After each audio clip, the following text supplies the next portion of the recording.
नमस्कार, राज की बात में आपका स्वागत है। जैसे ही चुनाव आयोग ने इलेक्टोरल बॉन्ड जारी किए, उसके बाद से दो बड़े दलाल वकील पागल हो गए। दोनों सुप्रीम कोर्ट में ऐसे झुंझलाए हुए दिखे जैसे कि इनके सारे दांव पेच उल्टा पड़ गया। इनकी परेशानियां वहीं की वहीं रह गई। जो चिढ़ था भारतीय जनता पार्टी के खिलाफ कि किसी तरीके से बदनाम तो करना ही है, कहीं एक दो ऐसे नाम आ जाए जिसको लेकर हमारे आका राहुल गांधी पहले से मंचों पर घूम घूम कर दुष्प्रचार कर रहे हैं। ये देखिए, अडानी हैं, अडानी और मोदी दोनों साथ में मिलकर काम करते हैं। ये अडानी का पैसा नहीं, मोदी का पैसा है। ये कहने का मौका तो मिल जाता, लेकिन इनके सारे दांव पेच उल्टे पड़ गए। और सिब्बल, जो कि सीपीएम नेता की तरफ से जो याचिका दायर की गई थी इलेक्टोरल बॉन्ड के लिए, उसका प्रतिनिधित्व कर रहे थे। तो दूसरा प्रशांत भूषण, जो कि ADR association for democratic reform के तरफ से जो सुप्रीम कोर्ट में सुनवाई के दौरान उपस्थित हुए थे, ये दोनों पगलाए दिखे।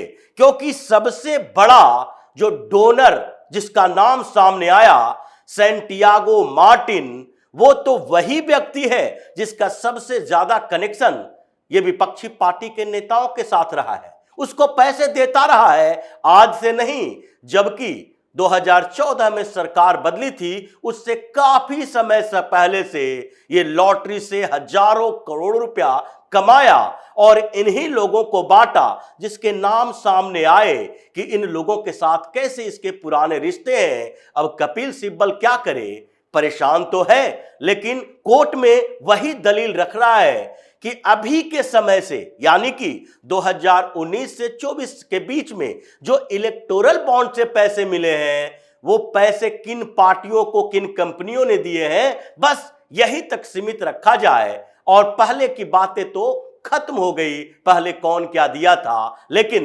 ये विवाद तो पैदा हुआ। विपक्षी पार्टी के नेता सदमे में हैं, सोच रहे हैं कि हमने ये क्या कर दिया।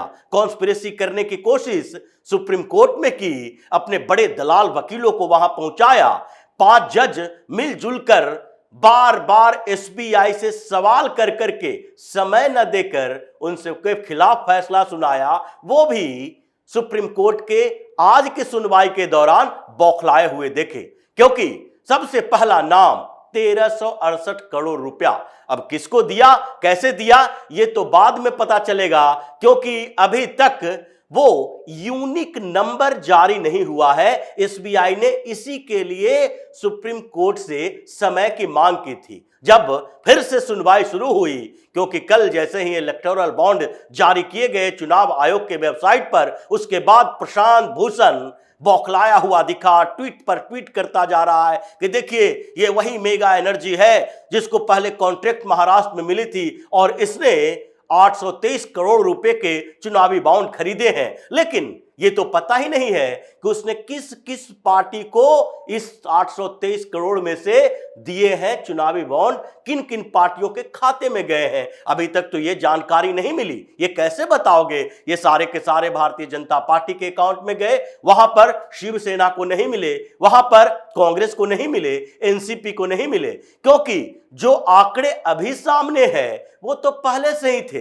इसी के आधार पर तो प्रशांत भूषण ने सुप्रीम कोर्ट के जजों को अपने तरफ मिलाया था, बताया था कि देखिए मिलॉर्ड, अभी तक 12,000 करोड़ रुपए का चुनावी बॉन्ड जारी हो चुका है, ये 2019 से 24 तक में, और उसमें से 50% 6,000 करोड़ रुपए के चुनावी बॉन्ड भारतीय जनता पार्टी को मिले हैं। लेकिन ये नहीं बताया कि ये 6,000 करोड़ रुपए यानी कि 50% चंदा तो भारतीय जनता पार्टी को मिला है, तो 50% जो लोग वोट दे रहे हैं वो भी क्या कोई कॉन्स्पिरेसी के स्तर पर है? जो 70% स्टेट में भारतीय जनता पार्टी की सरकार है, वो भी क्या कॉन्स्पिरेसी है? ये नहीं बताएगा कि जब जिसकी जितनी क्षमता है उसी क्षमता के अनुसार उसको चंदे भी मिलते हैं, उसको वोट भी मिलते हैं। क्योंकि अभी कांग्रेस ऐसी स्थिति में है कि रीजनल पार्टियां भी उसे आंख दिखाती है तो रीजनल पार्टियों से भी कम चंदा मिलेगा,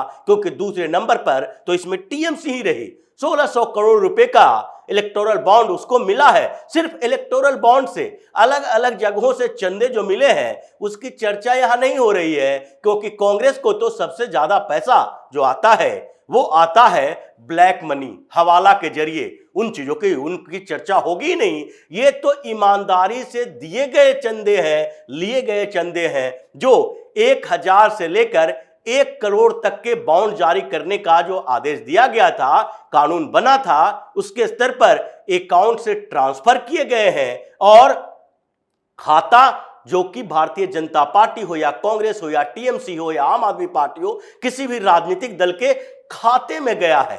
यह पैसा किसी नेता के खाते में नहीं गया जैसे कांग्रेस वाले सोच रहे थे, कांग्रेस वाले करते हैं। लेकिन यहां पर जो कांग्रेस को 1400 करोड़ रुपए मिले चुनावी बॉन्ड से, क्या इन कंपनियों से नहीं मिले?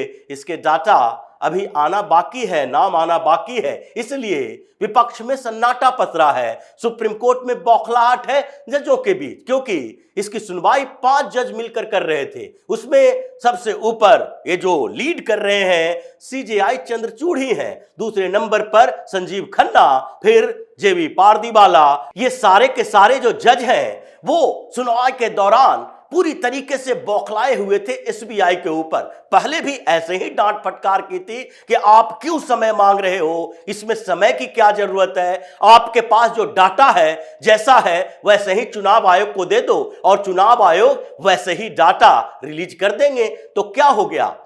एसबीआई ने कहा ठीक है, हम वैसे ही डाटा दे देते हैं, और एसबीआई ने एक दिन में सारे डाटा डिजिटल फॉर्मेट में दे दिया। चुनाव आयोग ने देखा कि ये डाटा जिस फॉर्मेट में आया है हम उसी पीडीएफ फॉर्मेट में इसको अपने वेबसाइट पर जारी कर देते हैं। तो फिर जब जारी हो गया तो अब क्या एसबीआई कोई पार्टी नहीं है? यही बात तुषार मेहता ने कही जब सुप्रीम कोर्ट के जज कह रहे थे सुनवाई के दौरान कि कहां है एसबीआई का कोई वकील, एसबीआई यहां पर क्यों नहीं आए? तुषार मेहता ने कहा कि एसबीआई इसमें पार्टी नहीं है। ये दोबारा चुनाव आयोग ने आपसे हलफनामा जारी किया कि हमने ये सारे डिटेल जारी कर दिए हैं, जैसा कि आपने समय दिया था 15 मार्च तक जारी करना है, हमने जारी कर दिए हैं। ये चुनाव आयोग की तरफ से है। अब एसबीआई को इससे कोई लेना देना नहीं है, इसलिए उनके कोई वकील ही नहीं है। हम भी एसबीआई को रिप्रेजेंट यहां पर नहीं कर रहे हैं। चुनाव आयोग ने बोला, चुनाव आयोग की बात है, इसलिए हम यहां पर आए हुए हैं। अब आप अगर एसबीआई को नोटिस जारी करें तो फिर वो अपना कोई वकील भेजेगा और वहां पर फिर सुनवाई होगी, आगे सुनवाई होगी, मंडे को फिर से सुनवाई होगी। लेकिन फिर भी अचानक से जज साहब गुस्से में आ गए, कहा कि वो यूनिक नंबर कहां है जो सारे बाउंड के ऊपर लिखे हुए थे। वो सारे बाउंड के ऊपर जो नंबर लिखे हुए थे वो नहीं रहेगा तो कैसे पता चलेगा किस पॉलिटिकल पार्टी को कितना चंदा मिला और किस कंपनी ने दिया। लेकिन ये तो है जो डोनर की लिस्ट सामने आई है, जितने जो कॉर्पोरेट हाउसेस ने बॉन्ड खरीदे, चाहे 2000 करोड़ की हो या 500 करोड़ की हो या 50 करोड़ की हो, किसी भी इस पूरे लिस्ट में न तो अंबानी का नाम है न अडानी का नाम है लिस्ट में। इसलिए राहुल गांधी के हाथ से तो हथियार छूट गए। अब नाम किसका है? जिन लोगों का नाम है वो इन्हीं पार्टियों से जुड़े हुए हैं। जैसे सैंटियागो मार्टिन की बात कर रहे हैं जो लॉटरी किंग के नाम से जाना जाता है। अब इसके इतिहास को देखिए, 1368 करोड़ का बॉन्ड तो खरीदा, लेकिन क्या भारतीय जनता पार्टी ने कहीं भी इसको फेवर किया?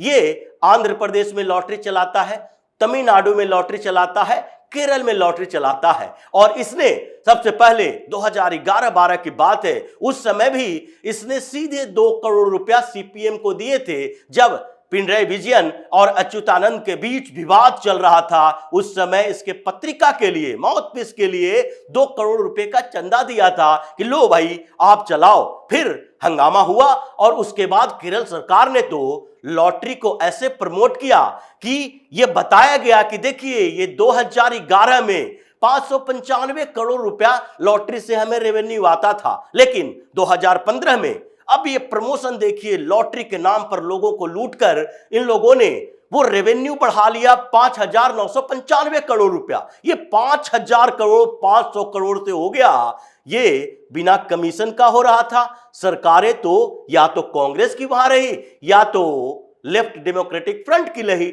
यानी कि वामपंथी पार्टियों की रही।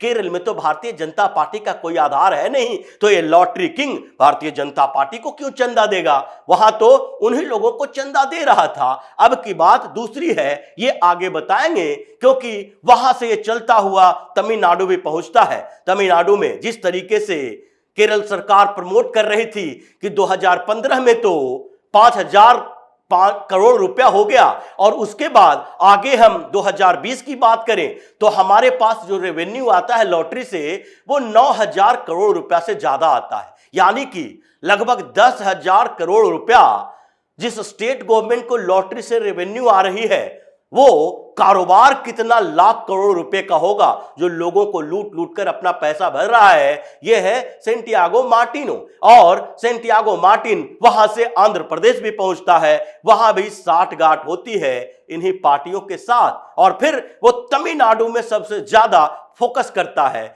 वहां पर डीएमके के साथ इसके घनिष्ठ संबंध है। इसने 20 करोड़ रुपए दिए एक फिल्म बनाने के लिए करुणानिधि का, जो कि राइटर थे उस फिल्म के। लास्ट फिल्म उनके राइटिंग वाली बनी थी, वो मुख्यमंत्री थे, और 20 करोड़ रुपया उनको दे दिया। लेकिन इस पर कोई सवाल नहीं उठे। सवाल बाद में उठे जब एआईडीएमके की सरकार आई तो मार्टिन के खिलाफ जांच हुई और फिर उसे अरेस्ट किया गया। 8 महीने तक ये जेल में रहा, लेकिन डीएमके के साथ इसका संबंध खत्म नहीं हुआ। वहां से ये सीधे स्टालिन परिवार में घुसपैठ कर गया। इसका दामाद जो अर्जुन है, ये डीएमके के परिवार, जो कि कहा जाता है कि फिल्मों में भी है, राजनीति में भी है। स्टालिन, एमके स्टालिन, उसका बेटा उदयनिधि स्टालिन, ये सारे फिल्मों से पैसा कमाते हैं, ब्लैक मनी वहां घुसाते हैं। ये सारे कारोबार ये पॉलिटिक्स में रह के करते हैं। इसीलिए भारतीय जनता पार्टी के प्रदेश अध्यक्ष जो तमिलनाडु के हैं अन्नामलई,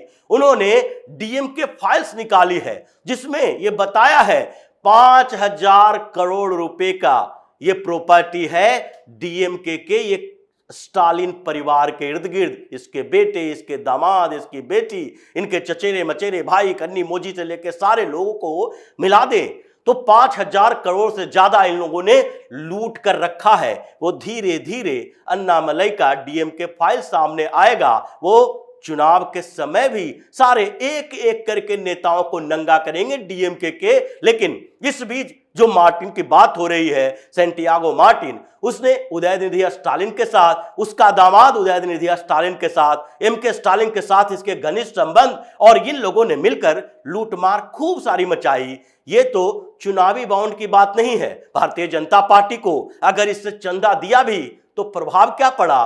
प्रभाव यही पड़ा कि 2016 में इसके खिलाफ ईडी की कार्रवाई शुरू हुई, 2018 में इसके खिलाफ सीबीआई की जांच शुरू हुई, 2023 में इसके खिलाफ जांच ही नहीं हुई, ईडी ने 457 करोड़ रुपए की इसकी संपत्ति अटैच की। क्या वो अटैचमेंट हट गया? इसके खिलाफ अभी भी जांच चल रही है। इसके 200 करोड़ की एक और संपत्ति अटैच हुई। मतलब कम से कम 1,000 करोड़ रुपए की संपत्ति तो इसकी अटैक ईडी ने कर रखी है। अगर तुम चंदा भी दे रहे हो भारतीय जनता पार्टी को, इन्फ्लुएंस नहीं हो रही है सरकार, भ्रष्टाचार से कोई समझौता नहीं हो रहा है। अब यही वजह है कि प्रशांत भूषण, कपिल सिब्बल जैसे वकील जो सुप्रीम कोर्ट में सुनवाई में थे, वो पागल हुए पड़े हैं कि अब कोई भी आधार भारतीय जनता पार्टी के खिलाफ नहीं मिल रहा, मोदी के खिलाफ नहीं मिल रहा। ना अडानी का नाम है, ना अंबानी का नाम है, इसमें तो नाम सारे ऐसे कंपनियों का है जो कांग्रेस से जुड़ा हुआ है। जिंदल स्टील जो कांग्रेस के नेताओं का, परिवारों का है। इन लोगों को जो कोल माइनिंग से लेके दूसरे ठेके में फंसे हुए लोग, जो कोल स्कैम में सामने आया था, इन लोगों ने ब्लैक मनी में कितने दिए हैं कांग्रेस को, इसकी चर्चा नहीं होगी। ईमानदारी से, ट्रांसपेरेंट तरीके से चंदा पर सबकी नजर लगी हुई है कि कैसे भारतीय जनता पार्टी को सबसे ज्यादा चंदा मिल गया, कैसे वोट मिल गया, इस बात की भी चर्चा कर लो। इसलिए बौखलाहट है परेशानी है। विपक्ष का ये दांव उल्टा पड़ता हुआ दिखाई पड़ रहा है। राहुल गांधी सदमे में है कि अब क्या होने वाला है। न तो अडानी का नाम है, न अंबानी का नाम है, अब चर्चा किसकी करेंगे। ये परेशानी पूरे विपक्षी खेमे में है और अभी ये बाद में आएगा जब कोड को डिकोड किया जाएगा तो किस कंपनी को, किस पार्टी को कहां चंदा मिला, किस पार्टी ने कैसे चंदा लिया, ये कंपनियों के ऊपर डिपेंड करता है। क्योंकि सैकड़ों कंपनियां तो ऐसी है जो 2 करोड़, 5 करोड़, 10 करोड़ चंदा देने वाली है, जिसका नाम भी सारे लोग नहीं जानते हैं। मतलब ये कांग्रेस का दाव उल्टा पड़ गया है। 5 जज साहब कोर्ट में बौखलाए हुए दिखे। एसबीआई को फिर से नोटिस जारी किया और फिर ये 2 वकील जो दलाली करने सुप्रीम कोर्ट में हर मामले में पहुंचते हैं, प्रशांत भूषण और कपिल सिब्बल, ये दोनों तो सुप्रीम कोर्ट में पागलों की तरह रहा और फिर तुषार मेहता वहां पर मुस्कुरा के बोलते रहे अब एसबीआई का इससे कोई लेना देना नहीं है। तो इसी तरह की खबरों के साथ फिर से हाजिर होंगे। तब तक के लिए बने रहिए हमारे साथ और देते रहिए हमें सहयोग, ताकि इसी तरह की खबर हम आपके लाते रहें। धन्यवाद।